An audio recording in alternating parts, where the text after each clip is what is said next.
গতকাল সন্ধ্যাবেলা আমাদের বনগাঁয় মাসির বাড়িতে থাকতে হয়েছিল একটা এমার্জেন্সি পারপাস। তাই বাড়ি বসে কি করব, আমি আর আমার বর চলে গেছিলাম একটু ঘুরতে। আর এই প্রজাপতিটা দেখো, আমার বরের কাঁধে চেপে কিন্তু বসে আছে। মনে হচ্ছে আর একবার বিয়ে দিতে হবে আমার বরকে। তো যাই হোক, দুজন মিলে চলে গেছিলাম ভি মার্টে, কী কালেকশন আছে একটু দেখার জন্য। কিন্তু যেরকম কালেকশন আমি খুঁজছিলাম, বিশেষ করে কর্ড সেটের কালেকশন, তেমন কিছুই ভালো পেলাম না। আমার তো মনটা খুবই খারাপ হয়ে যাচ্ছিলো। সো তারপর কিছু না পেয়ে আমরা ওখান থেকে বেরিয়ে পড়ি, আর বেরিয়েই দেখা হয়ে যায় জেনি, কুলদীপ আর রুকুর সাথে। ওরা বাজারের দিকে যাচ্ছিলো। সো আমরা যেহেতু ঘুরতেই বেরিয়েছিলাম, তারপর আমরা ওদেরকে জয়েন করে নিলাম। তারপর এদিকে দেখো, সেই প্রজাপতিটা কিন্তু এখনও ওড়েনি, রানিং বাইক চলছে তখনও বসে রয়েছে। আমি জানি না এটা প্রজাপতি না মদ, তোমরা জানলে জানিও।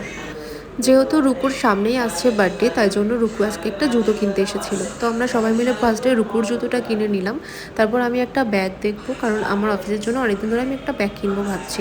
তারপর জুতো কেনা কমপ্লিট হয়ে গেলে আমি আর জেনি চলে গেছিলাম ব্যাগের সেকশানে। বাট আনফর্চুনেটলি আজকে আমার ভাগ্যটাই খারাপ ছিল, না আমার কোনো ড্রেস পছন্দ হলো আর না কোনো ব্যাগ।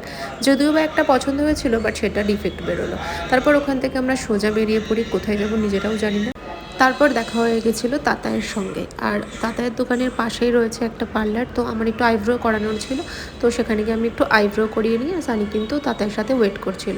তারপর সোজা ওখান থেকে চলে আসি একটা রেস্টুরেন্টে, কারণ রাত না যেহেতু হুট করে থাকবো ভেবেছি, তো ভাবলাম খাবারটা আজকে বাইরে থেকেই কিনে নিয়ে যাই। তাই আমরা অর্ডার দিয়ে দিয়েছিলাম রাতের জন্য মোগলাই আর কড়াই চিকেন। রুটিটা আমরা বাড়িতে গিয়েই করে নেবো। সো ডিনারটা কমপ্লিট হতে হতে আমরা একটু বসে ওয়েট করছিলাম।